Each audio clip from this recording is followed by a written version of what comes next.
to get our LinkedIn crew online. There we go. Well, terrific. I just need my markers for the whiteboard if I want to use the whiteboard. All right. We are third week of January now, and if you haven't already accomplished 3/4 of your sales and what you want to do for this month, you're really putting an enormous amount of pressure on yourself for the balance of this week, let alone the balance of next week, before the first month of 2025 has expired, and now you haven't accomplished those sales that you wanted to get. All you're doing is you're stacking and you're piling up more expectation down the road. So the purpose of today's session is that what I'm hearing from everybody is we don't have the leads in the showroom. The showroom is really quiet. On the Nissan front, I've heard a number of the Nissan clients say the showroom's dead. Bill, it's terrible. It's awful. I'm like, why? Is it the time of the year? Is it seasonality? I don't know about you, but I got my credit card statement this last week. I think it was Thursday or Friday, received the credit card statement. And that's when the credit card companies start mailing them out and everybody starts realizing, oh my God, how much did I spend on the holiday seasons? How much did we spend on gifts? Oh my gosh, no more spending. And that's what happens in most households, right? That's the dialogue and the conversation at the kitchen table. And if it isn't there, then it's in the bedroom just before they're falling asleep. No more spending. Don't buy anything anything that is other than absolute necessities. And that's really tough on us because for the second greatest financial decision that anybody makes next to buying a house, an automobile, therefore, is the first thing that gets sidelined. And regardless of what their current vehicle is doing, regardless of what the noises it's making, the clunking, the rattle, and the slow starting, because if you live in the northern 48 states and Canada like I do, you're experiencing the polar vortex here in central southern Canada, and it's darn cold. It's really, in fact, I was cycling on Monday night, couldn't get anybody to go with me, especially my kids and my closest friends, because with the wind chill, it was minus 26. That's really cold. That does not get people to want to come out and peruse the lot at 6, 7, 8 o'clock at night when the wind is blowing and it's snowing and all we have are the street lights to illuminate the lot.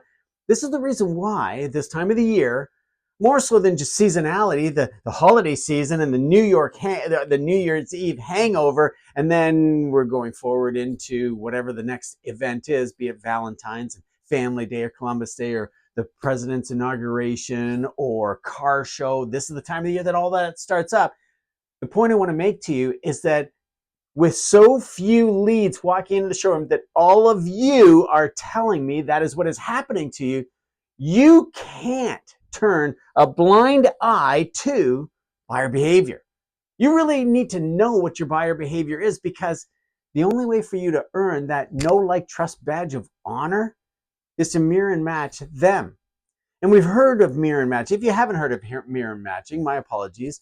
If you are familiar with mirror and matching, maybe you've attended several programs and systems on it, and maybe you're a little bit frustrated with it. Like, Bill, if they cross their legs, do I cross my legs too? If they cross their arms, do I cross my arms too? If they lean on the vehicle, do I lean on the vehicle too?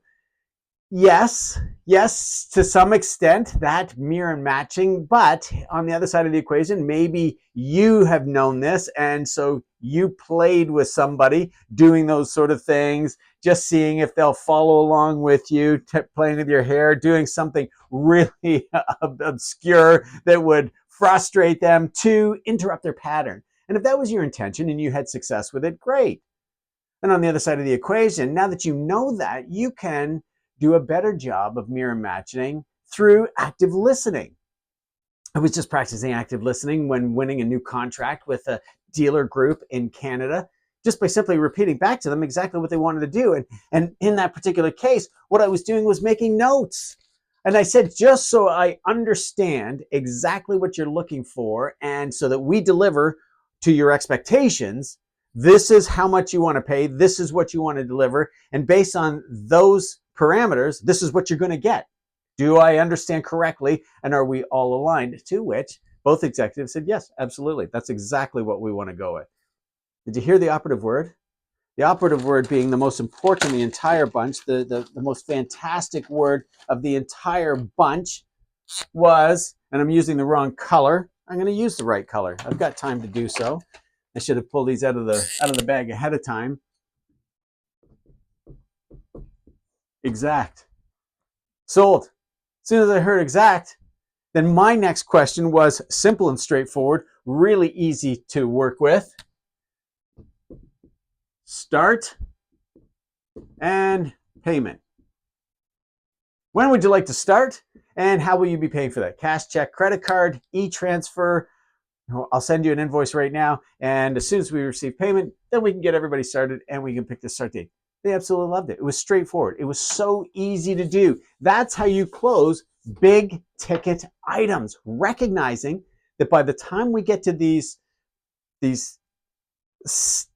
points in our life where we've got, I wanted to call it a touch point. I'm not sure if I can really call it a touch point. Where we get to that personal interaction, finalizing all the details based on the expectation that they would like to have, it's time to ask for the sale. But let's back up a step. And what we need to realize with so few leads walking into the showroom is never forget how the shopper arrived at this touch point, being telephone call, e-lead, or walking into the showroom. This also includes your repeat referral, networking, and service department upgrades. But what I'm going to focus on right now is you experimenting with and identifying buyer behavior. Buyer behavior with the clients that you already have is really quite easy for you to do. That should open the door. I wouldn't say pave the road, open the door for you to be able to noodle this with perfect strangers. But it's the perfect strangers that you're probably chasing, because what I'm hearing from everybody is, Bill, I'm not getting enough leads. I'm not getting enough leads. So if you're getting one lead every 2 days or one lead every 5 days, or like some of you have told me, no leads for the whole week, no e-leads, no phone calls, no showroom leads, that means you have to be absolutely amazing with every single lead that comes into you. And if you don't believe that every shopper is a buyer, that's the first place that you start. And you start with my 5-step system. And the 5 steps that everybody takes is that the very first stage is thinking. How they arrived at your showroom is that they thought about purchasing this automobile for a very long period of time. You know, with the thinking stage is really quite easy, and everybody goes through it.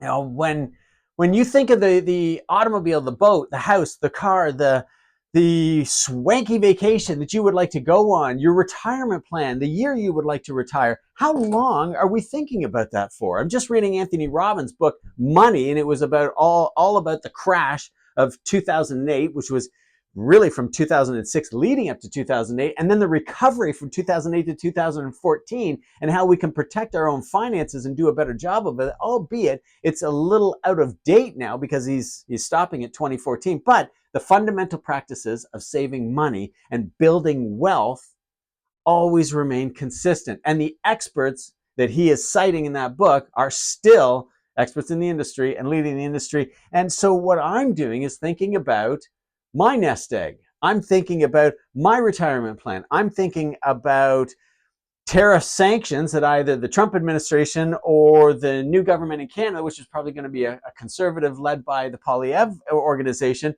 if they retaliate with tariffs back, we could go into a recession. Both economies could settle. So I'm thinking about how to protect myself and isolate that while continuing to grow my portfolio. I'm reading his book. I've been thinking about this for a very long period of time. Maybe it happens to you as well.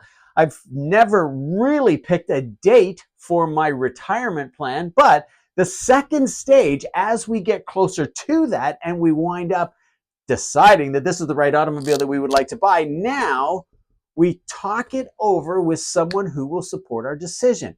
And when we're talking to that individual, that's going to be someone that we trust implicitly. That's someone that we know is the automotive authority, has some experience with buying automobiles, has experience with the brand that we're looking for, and especially the trim level, and more importantly, the quality level, so it will not fail us. And consequently, maybe even understand the finances of how we're going to be able to pay for it. Now, notice this all happens before Google's Zmod example comes along, and Google says that people will research for 6 months and more, but on average, 6 months of research before deciding on the vehicle that they would like to go with. So what Google doesn't understand, in my opinion, and doesn't know anything about, is that by the time the customer gets to the research phase, they are well on their way to making the decision to purchase the automobile. So by visiting 180 web pages and 90 different websites and clicking on 27 or giving one particular web page 27 impressions, which is looking at the pictures, and we know that if it gets anywhere between 24 to 27 clicks, that vehicle is probably going to sell within 24, 27 hours. Pardon me, 24 to 72 hours, pardon me. This research phase is really important because what's the number one thing that customers ask us when they actually get to call or walk into the showroom, or even for that matter, email us? Now, I'm going to hallucinate that you're voicing and expressing the exact reason why or what they need to know, and that is the price. They need to know how much it's going to cost. And so when a customer says to you, like, how much is it? What's your best price? What can I get it for? What are the bi-weekly? What's the monthly payment? What is the weekly? I think we're right on the cusp of what is the daily. That is the first thing that they need to know what they can get, how much of a discount they can get off, what is the interest rate going to be, what is the bi-weekly going to be. And of course, on all of our manufacturers' websites, they can calculate those payments on their own. Make sure that if anybody is doing that or coming in armed with that information and they told you, I went on your website and I calculated the payments, make sure that they have clicked the box, it's very, very tiny, that I have seen, include fees and taxes. So if you have that box on your OEM's website, include fees and taxes, that definitely changes the equation on a lease significantly, but it certainly changes the equation significantly on a finance, because for those of us in Canada that range anywhere from 5% to 13% worth of tax, that will significantly lift that payment that the customer is coming in thinking, because they've been on the OE's website, this is carved in stone, this is the true amount, may be incorrect because the fees and taxes were not included. It is not required, at least in our jurisdiction, it is not required for them to, on their website and even in their advertisements, include fees and taxes. It is required for those of us in our jurisdiction where I am, that fees and taxes be included in all-in pricing. However, another discussion based on legislation, morals, and ethics. So when the customer reaches the research stage, this is where they want to know how much it is. This is where they find out colors, equipment, trim levels, even for that matter, availability. They can check and see if you have the vehicle on the lot and what dealers do specifically have that trim level and that model you're looking for. Now, the really exciting stage happens. This is touch and feel the automobile in a non-confrontational situation. When they do this, they're really deciding that it is right for them. But here's where it all comes unraveled. At the very highest stage is where they come to see you. And a study done in Europe concluded that we are the highest source of information over and above everything that a customer can find on the internet. And this is the reason why I put it in red, because they've transcended these steps. They've expended all of this effort and work in order to be able to get to this stage right here at the very top, salesperson. And what do? Greet them with, hi, how are you? Isn't it a great day? What did you come in to see today? How can I help you? What are you looking for? All of which are crap greetings. And if you're seeing one customer every 2 days, or one customer every 4 days, or one customer per week, or not even seeing any customers per week, you can't afford to screw up your meeting and greeting. This is where most average ordinary automobile salespeople lose a customer who's transcended the journey. Now, make no mistake, the customer doesn't stop at this point. All they simply do is they fall back down to thinking about making this purchase, talking it over with someone who will support their decision, asking them, is now a good time to do so? With $8,800 off a Jeep, is it a good time for me to buy a Wrangler? Having a look at what are the best prices, what are the best dealers. Now they may dive into a Google search of your surveys, and then back to seeing and talking to somebody else, accidentally or intentionally, that's driving a vehicle to go and find another dealership. This is the cycle. This cycle goes around every 72 hours. If the customer does not purchase within 72 hours from you, there's a good chance they're gone from you forever. They may be buying their trade-in, and that's the whole point of this value bridge. All right, that's another discussion we'll have about product presentations and how you can win those over right now. But if you are experiencing very little traffic, then the first thing you have to do is recognize that every shopper is a buyer. The second thing that you need to do is, now that you believe that every shopper is a buyer because they've transcended this process, and that makes sense to you as it does to me, is to recognize that no two shoppers are the same. And this is not Foursquare. This is not the box matrix and those sales tactics. This is just simply an X and a Y graph. And it's to break out and demonstrate to you in visual form what the four types of buyers are. And remember, no two customers are the same. Therefore, no customer exhibits all of the qualities of each one of these buyer behaviors that I'm going to share with you. The first one is a dominant buyer. Now, this is the one that is probably frustrated with the buying process. They've been to several dealerships. They've had to go through several product presentations, demonstrations, or worse, what I'm hearing from friends at cocktail parties and social gatherings is that they are not getting a product presentation. They are not getting the offer to drive a vehicle. In fact, a lot of them have said, Bill, I can't believe it. I actually had to ask, can they take me out on the road? Can I try it? In fact, a couple of sales experiences, the customer said, I had to ask the salesperson if I could even see it. These people are pissed off at the fact that they have to tell us how to do our job. And so when they get to you, an excellent salesperson with a smile on your face and an absolutely positive attitude for the day, they say, I don't need to see it. I don't need to drive it. I don't want to know anything about it. Before we go any further, go and have a look at my car and tell me what it's worth. Or if they've been to a few places and those places have said, will you sell your car to us regardless of buying a vehicle from us? We just really would like to have your vehicle. They're angry at the fact that there's more focus and emphasis placed on buying their trade-in to put it into the used car inventory than there is placed on selling the new vehicle, which is a tactic, and we all know that, a strategy to dehorse them so they will have to purchase a new vehicle. But it's almost like a smoke and mirrors presentation, and that's what ticks customers off. So they will become dominant. With the dominant, the most important thing on their list is price. In fact, price is the most important thing on everybody's list, but more so, they'll make it very, very evident that they're shopping three places, or they never buy on their first visit, or they're going to sleep on it.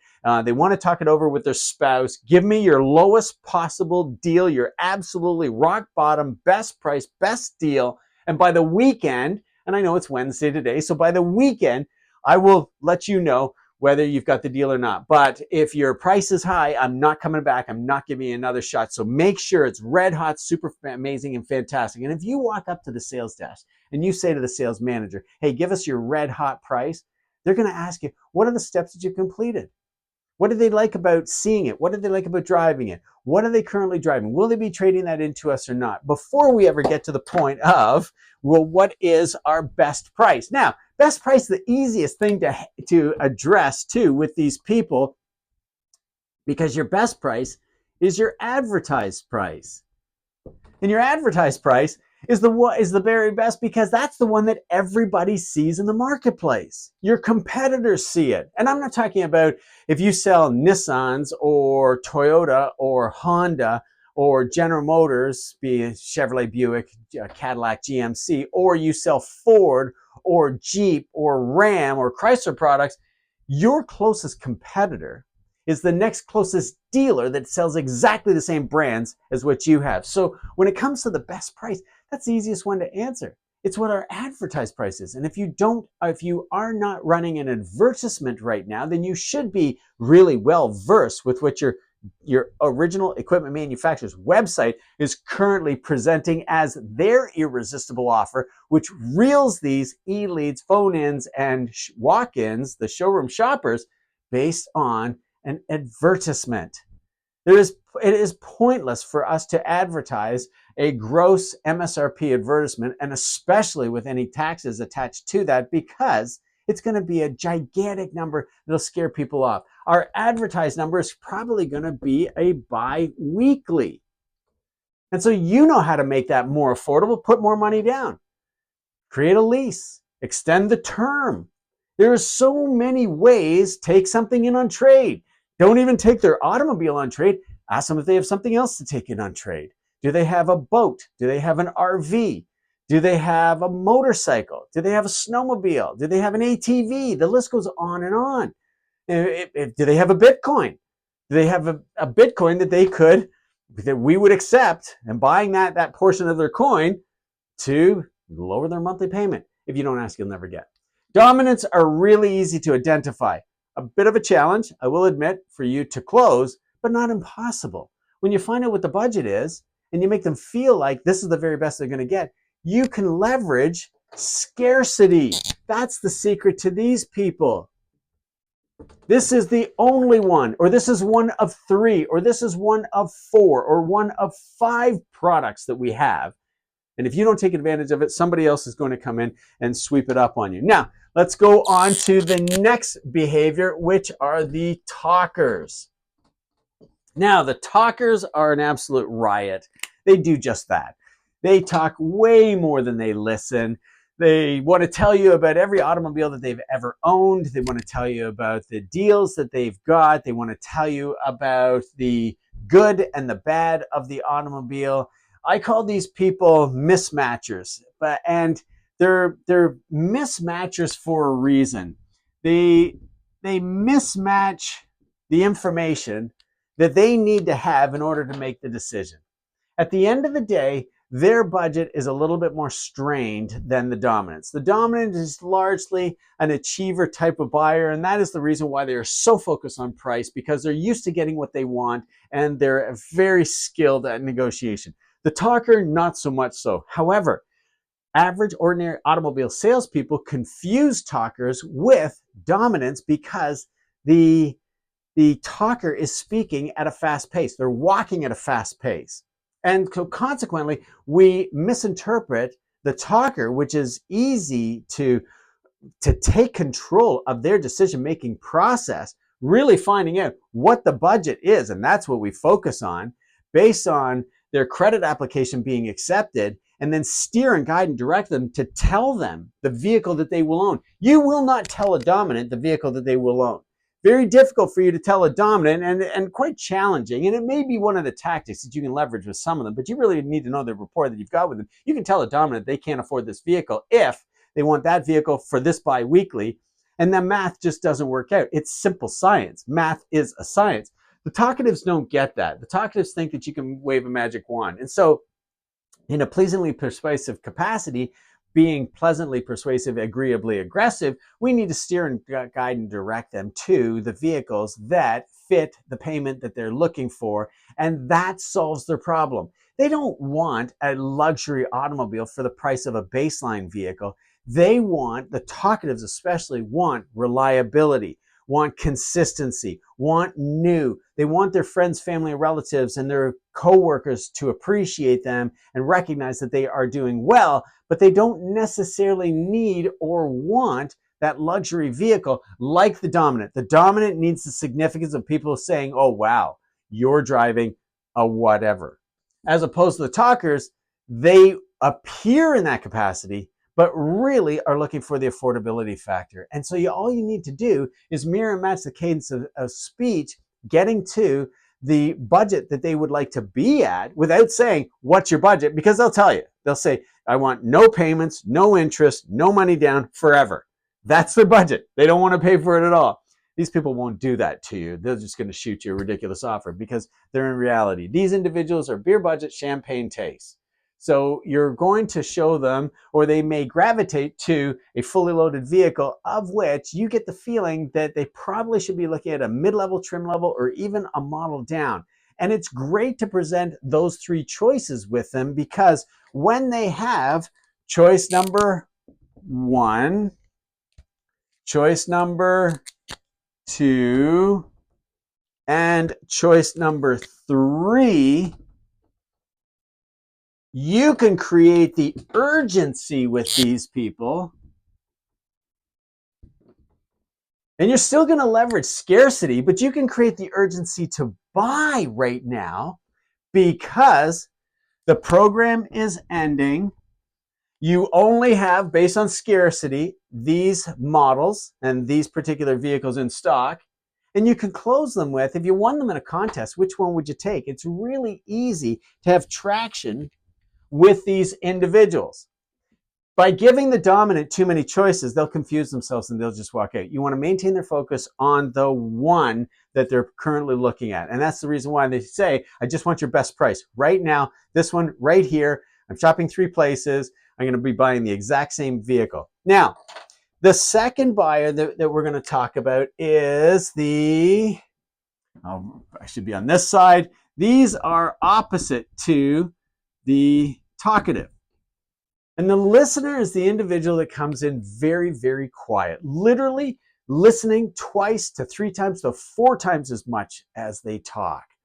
And average ordinary automobile salespeople will make the mistake with listeners of misinterpreting a listener's politeness for actually being interested in what they're saying. So they'll do a 40-minute walk around presentation in minus 30-degree weather where that female buyer is dressed in a very thin coat, a very shapely dress or pantsuit or just jeans and not a really thick snowboard or ski or snowmobile coat and shoes that don't really support -3 weather or boots that aren't Sorels or insulated snowmobile and snowboard and alpine skiing kind of boots. And by doing that long presentation outside, all we simply do is make them mad and then they want to think about it and leave. What you need to do with the listeners is recognize that you have a listener. They speak slower, they move slower, they're below the x-axis, and therefore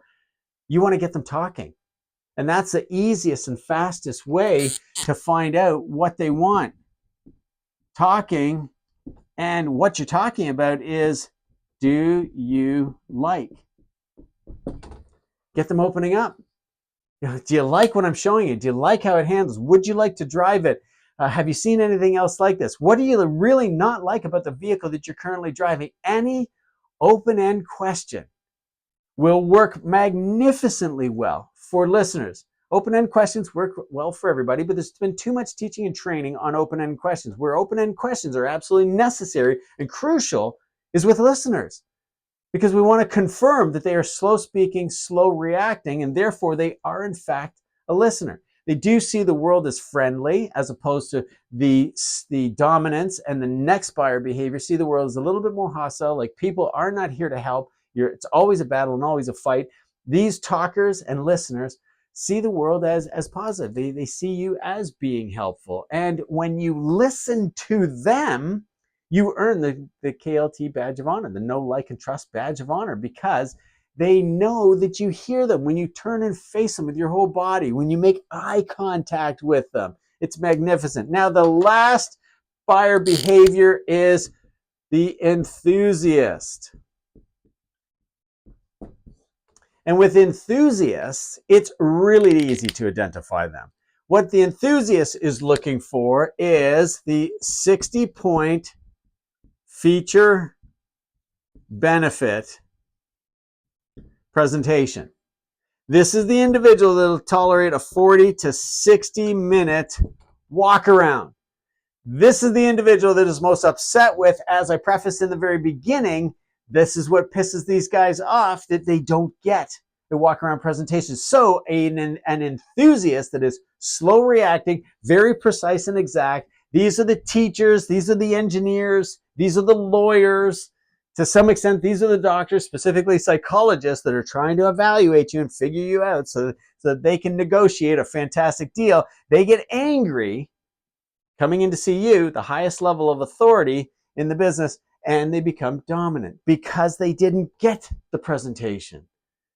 And it's the easiest thing for you to do with these individuals is to ask them, what particular vehicle did you come in and see and drive today? Are you coming in on our brand new automobile, whatever that is? If it's electrification automobile, if it's a hybrid version of that, if it's outstanding fuel economy, if they're coming in on your private sale, you can leverage that greeting for everybody, but the enthusiast will open up. And here's the thing, they'll speak very slowly and very diligently with you.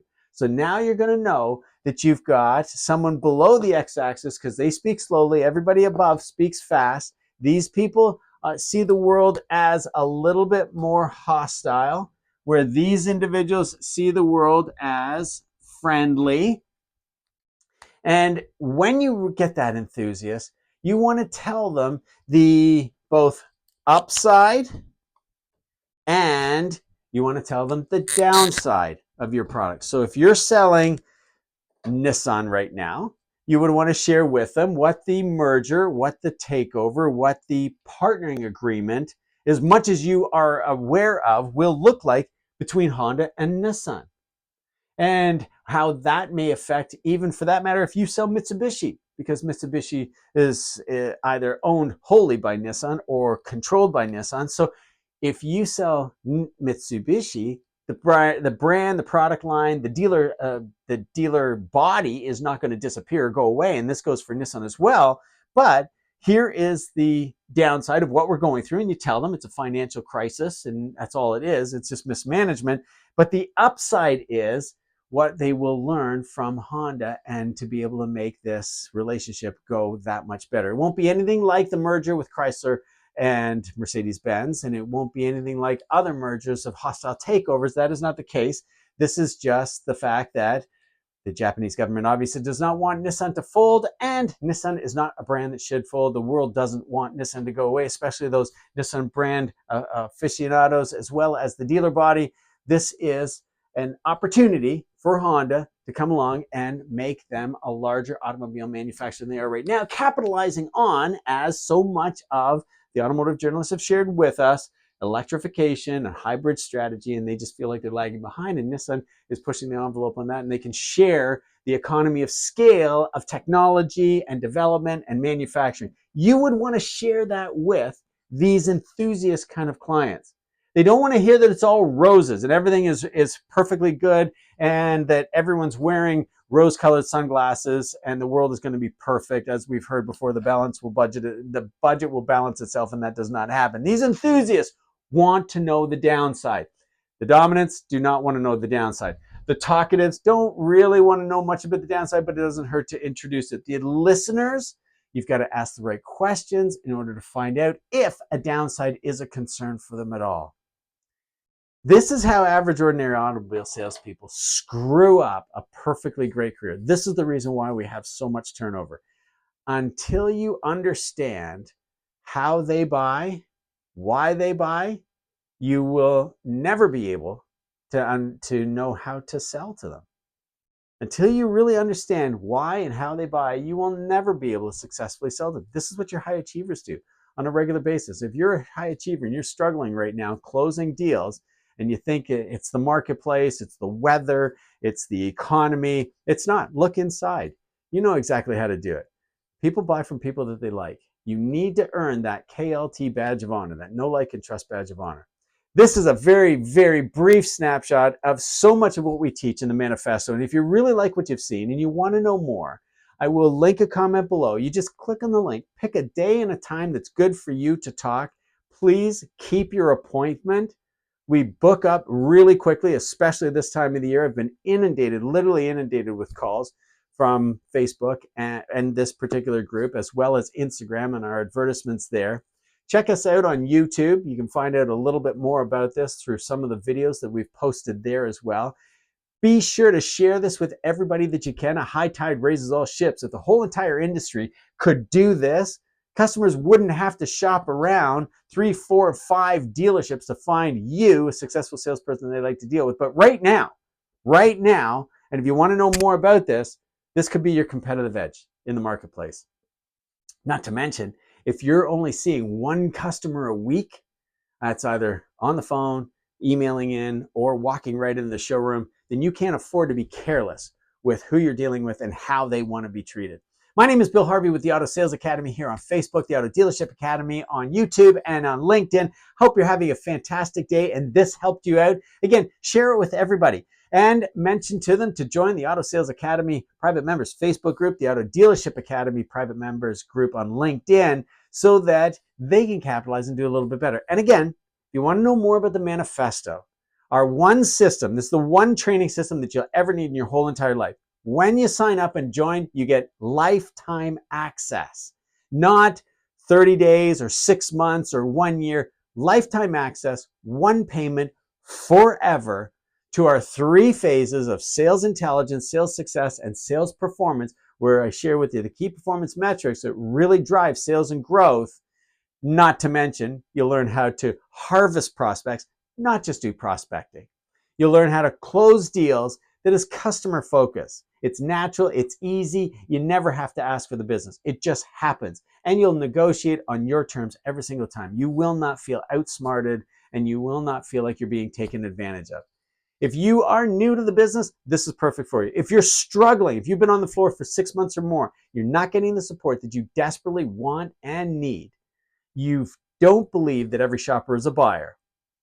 You feel like you're competing with colleagues as opposed to getting the support that you desperately need and want.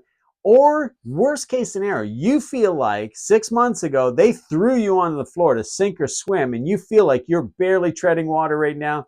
Do yourself a favor. Book a call. Get the manifesto. Quit struggling and start selling 10 vehicles every single month with predictable consistency, and I'll put you on track to earn a 6-figure income. Again, my name is Bill Harvey with the Auto Dealership Academy and the Auto Sales Academy on the Facebook. Love to talk to you.